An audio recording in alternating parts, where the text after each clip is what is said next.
Olá pessoal, vamos a mais uma aula de português e hoje nós vamos falar sobre o uso da vírgula. Devido a vários pedidos de alunos, de amigos sobre este assunto, a gente resolveu preparar essa aula. Devido ao assunto ser bem amplo, eu resolvi preparar duas aulas. A primeira, de como você usar a vírgula e onde você sempre deverá usar. A segunda, de como não usar, onde não usar, nunca, tá? Então vamos para a nossa primeira aula. Bom, onde devemos usar a vírgula? Primeiramente, para enumerar mais de dois elementos. Por exemplo, eu, você e Simone iremos ao parque. Eu, você e Simone. Nós temos três elementos. Então, eu, vírgula, você e Simone iremos ao parque. Então, tem que existir uma separação entre esses três elementos. Entre os dois últimos existe o e, a conjunção e. Mas entre o primeiro e o segundo, não posso falar eu e você e Simone, tá? Então, por isso que vai existir a vírgula entre o primeiro e o segundo elemento. Eu, vírgula, você e Simone iremos ao parque. Outro exemplo, o arroz, vírgula, o feijão, vírgula, o açúcar e a carne estão caros. Então, o arroz, o feijão, o açúcar e a carne. Quatro elementos. O arroz, vírgula, o feijão, vírgula. O açúcar e a carne. Como são os dois últimos, a gente vai usar a conjunção e para separá-los, tá? Então, esse foi o primeiro. O segundo, para isolar um vocativo. O que é o vocativo? O vocativo é um chamamento, é uma invocação, um apelo. Tá? Quando eu digo assim, José, não saia da sala. Eu estou falando com o José, estou chamando ele, é um chamamento. Então, quando eu faço um chamamento, se chama vocativo. Esse é o termo, tá? Por exemplo, Manuela, não diga nada. Tá? Eu chamo a Manuela, estou chamando Manuela. Manuela, vírgula, não diga nada. Eu estou chamando a Manuela. Tá? Então, eu estou falando com ela. No momento que eu estou falando com ela, depois do nome Manuela, que é o vocativo, eu tenho que colocar uma vírgula. Tá? Não diga nada, Manuela. Então, Manuela, que é o vocativo, ele não está mais no começo da frase. Ele foi lá para o finalzinho. Não diga nada, vírgula, Manuela.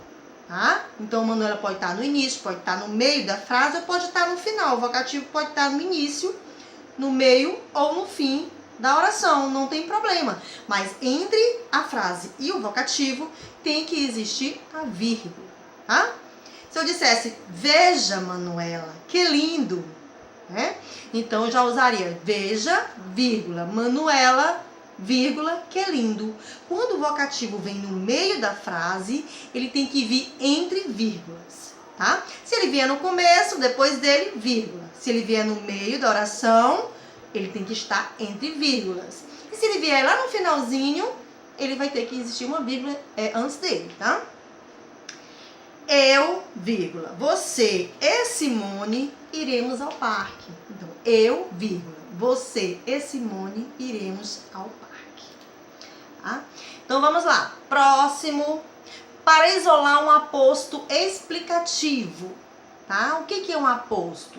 O aposto é um termo acessório da oração que explica o que se expressa.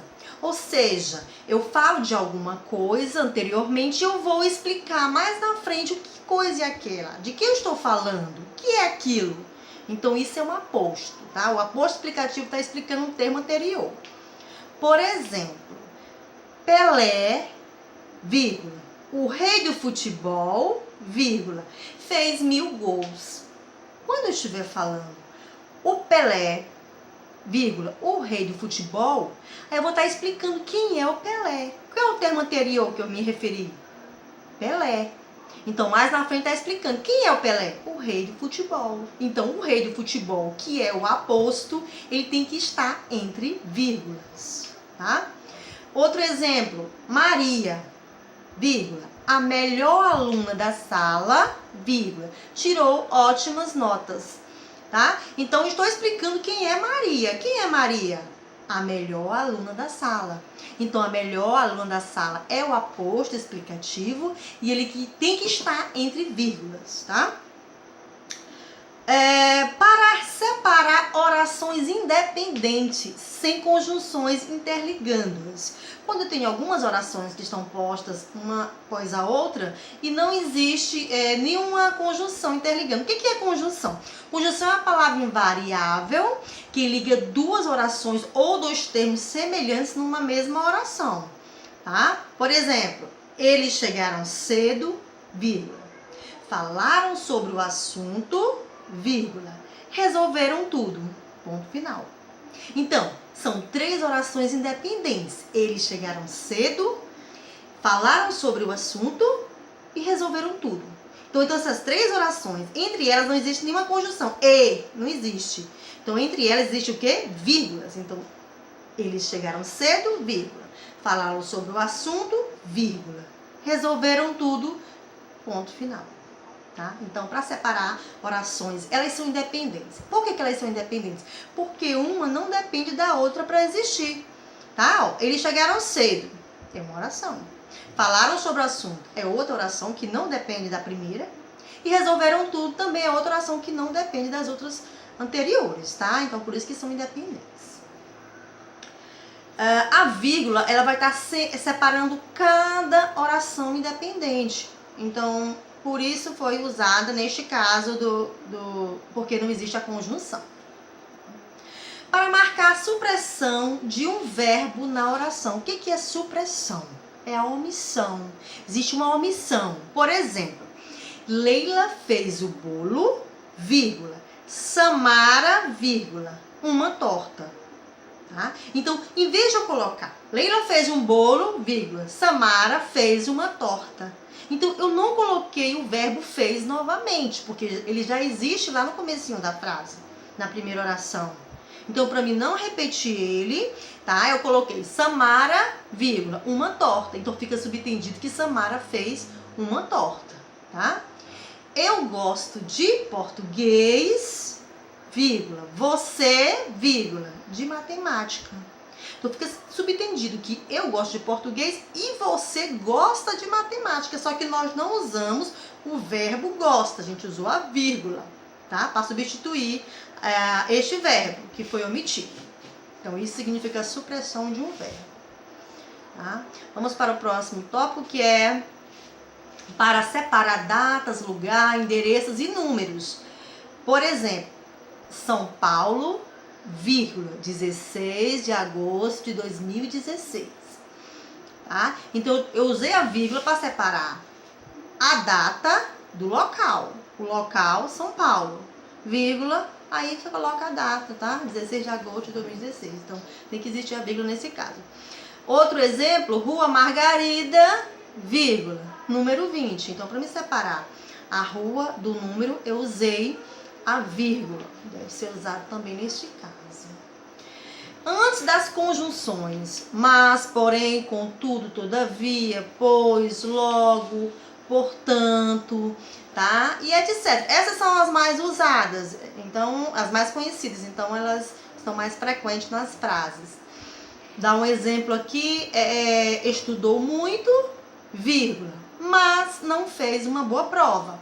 Então, quando eu falo mas não fez uma boa prova, você já está vendo que existe a conjunção mas. Então, eu já sei que antes dessa conjunção vai existir uma vírgula. Estudou muito, vírgula, mas não fez uma boa prova. Esse mais é uma conjunção adversativa, ou seja, a oração anterior é adversária, ou contrária da segunda. Estudou muito e não fez uma boa prova. Então, esse mais é uma conjunção que dá a diversidade entre as duas orações. Por exemplo, é um bom filho, vírgula, logo será um bom pai. Olha o logo aí, olha a conjunção logo. Então, antes dessas conjunções, tem que existir vírgula. Então, vai ficar, é um bom filho, vírgula, logo será um bom pai, tá? Outro caso é para isolar expressões exemplificativas, conformativas e conjuntivas. Por exemplo, além disso, ou seja, isto é, aliás, ou melhor, por isso e etc. Então, exemplo, a diretora, ou melhor, a maior autoridade da escola, fez uma reunião com os alunos. A diretora, vírgula, ou melhor, vírgula. Então, ou melhor, essa expressão explicativa, tá? Que está explicando quem é a diretora. Então, esse ou melhor, eu vou explicar mais na frente quem é a diretora.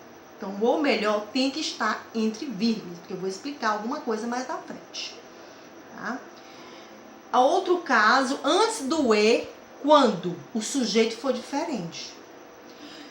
Por exemplo, Paulo arrumou a cama, vírgula, Jorge lavou os pratos. Eu tenho dois sujeitos, tá? Então são diferentes. Um fez uma coisa e o outro sujeito fez outra.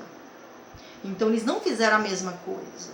Então existe uma vírgula entre uma oração e outra. Paulo arrumou a cama, vírgula, Jorge lavou os pratos, tá? Então por isso que existe essa vírgula aí, porque os sujeitos são diferentes. O sujeito de oração é diferente do sujeito da próxima oração. Bom, o outro caso é quando o e se repete na oração. Por exemplo, fez-se o céu, vírgula, e a terra, vírgula, e o mar. Então, eu tenho o e se repetindo na oração. Então, se repetiu duas vezes o e, duas ou mais vezes, a gente vai ter que usar a vírgula antes dele. Fez-se o céu, vírgula, e a terra, vírgula, e o mar. Tá? Se fosse só, fez-se o céu e a terra, aí não teria a vírgula antes do e, mas no caso repetiu mais de uma vez, então vai ter que existir a vírgula antes desse e, tá? Para separar orações adverbiais ou adjuntos adverbiais. Por exemplo, eu tenho lá fora, vírgula, a chuva inunda as ruas. Lá fora é o adjunto adverbial. Então, para separar o adjunto adverbial do restante da oração, nós usamos a vírgula depois dele. Se o adjunto adverbial vier antes da oração, então já usamos a vírgula depois dele. Se vier no meio, a gente coloca a vírgula antes e depois. Vai ficar entre duas vírgulas. Tá? Ontem, vírgula. Todos viajaram. Então, ontem, adjunto adverbial de tempo. Então, já colocamos a vírgula depois de ontem. Enquanto eu faço o almoço, vírgula, ela estuda. Isso é uma oração adverbial. Por quê? Porque contém um verbo. Enquanto eu faço o almoço. Por que é oração adverbial? Porque ela dá a ideia de um advérbio de tempo. Enquanto, né? Então, ele representa tempo. Enquanto eu faço o almoço, existe o verbo fazer. Então, é uma oração adverbial. Enquanto eu faço o almoço, vírgula, ela estuda.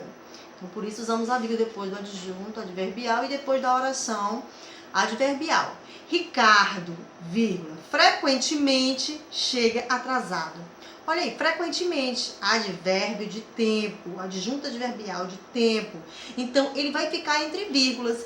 Frequentemente, Ricardo, vírgula, frequentemente, vírgula, chega atrasado. Então, o adjunto adverbial ficou no meio da oração. A gente deixa ele entre vírgulas, tá? Então, essa foi nossa aula de hoje.